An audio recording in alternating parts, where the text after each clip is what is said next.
Angie 老師，咁今日其實叫你嚟咧，咁其實想分享一樣嘢嘅。咁其實咧，我哋開學以嚟咧都未試過成班有一半人唔合格嘅。咁其實發生啲咩問題咧？你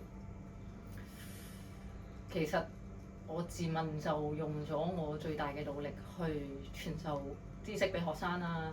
我將我20年嘅經驗同埋知識教晒俾佢哋。咁我自問就盡咗我最大嘅努力㗎，亦都毫無保留㗎啦。會唔會係啲學生自己唔專心咋？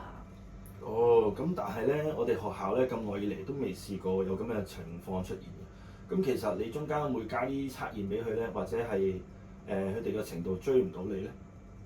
嗯。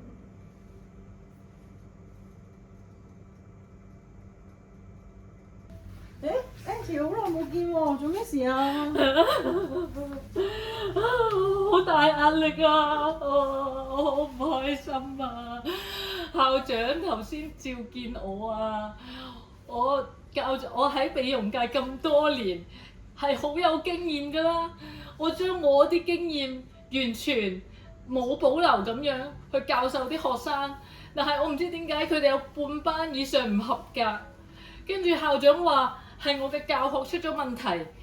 就唔係佢哋唔專心喎，我都唔明嘅，我而家好大壓力啊！嗱，Angie 啊，你教班咧會有錄影㗎嘛？不如我哋睇下片，究竟發生啲咩事？係啊，好唔好？有錄影啊，俾你睇下。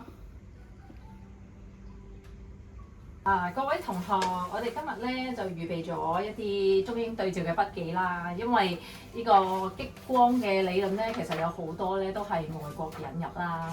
一啲美容嘅儀器其實都係外國引入嘅。咁所以咧，佢哋有好多學名啊等等，其實都會係用英文為主。咁我哋加咗中文喺入邊，即係希望方便大家去了解啦。亦都加咗好多圖片喺入邊啦。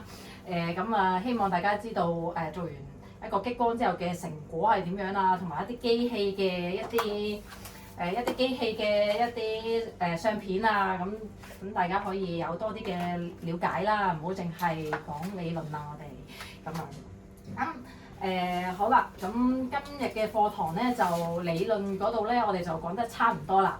咁跟住我哋就講下喺呢個做激光嘅時候咧，啲儀器上面我哋平時會常見到邊幾隻嘅儀器嘅一啲頭啦，咁樣嘅一啲激光頭啦，咁樣係。咁一啲激光頭咧，有啲咧就係攞嚟大家可以傳一傳嚟睇下。咁嗱，我啱啱派俾大家嘅兩個頭咧係有啲唔同嘅。你見有一個咧就好清晰，有個透明嘅蓋啦，另外一個就係冇嘅。咁有蓋嗰個咧就係攞嚟打筋膜層啦，另外冇蓋嗰個咧就係攞嚟打一啲淺層嘅一啲皮膚咁樣嘅。咁我手上呢個就係兩個嘅中間啦。咁其實所以就係話我哋要多多學習呢個激光嘅一個理論啦，有呢個理論基礎啦，先至會更加去深入了解邊個頭啱啲咩情況去出現。你見上面有個數目字嘅，大家望下有冇個數目字喺上面啊？見到。係啦，咁個數目字越大咧，其實打嘅深度就越深嘅；數目字越細咧，嗰個深度就越淺嘅。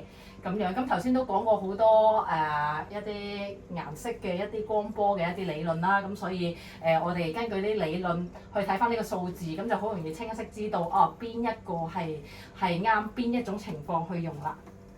好，仲有冇同學係未拎起過呢個儀器嘅去睇下嘅？好啦，咁大家麻煩好俾翻儀器我先咁樣。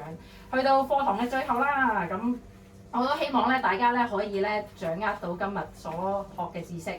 雖然今日學嘅嘢好多啦，咁但係我都想大家咧真係咧唔好話記得10成啦，記得可能6、7成都好好啦。咁所以我哋今日有個小測驗嘅，係啦，每個人都要做嘅咁樣。咁好簡單，係選擇題嚟嘅啫。咁做晒10題咧，咁合格咧，咁就可以離開㗎啦。咁如果有問題咧，歡迎就繼續問我啦，留喺呢個課堂喺呢個課室嗰度。咁我都有有30分鐘嘅時間可以俾大家去發問嘅，咁樣係啦。但係如果唔合格咧，咁就我哋都大家睇翻啲題目咧，大家有啲咩唔識咁樣啦。好，咁而家我哋開始做個小測驗啦。哇！好幾多啊！你睇上次乜嘢都冇，係咁一大篇英文喺度。掂都冇得掂啊！今次有得掂，而且佢將嗰啲型號咧解釋得好詳細，將呢個數目越大咧，就個深度就越勁。原來係咁嘅。哦，我好似仲知啊係唔係好明咁喎？我哋睇，起碼有圖啦，有比較，起碼有中英文嘛。你睇上次全部英文有冇碌屎搞咩？係咪先？唉，今次會問我哋明唔明啊？最緊要。係啊，不過咧，你小測好似頭先都係唔合格喎。小測唔合格啫。誒，我睇錯咗，褪一褪，可能褪錯格仔啫。算啦，你都係冇。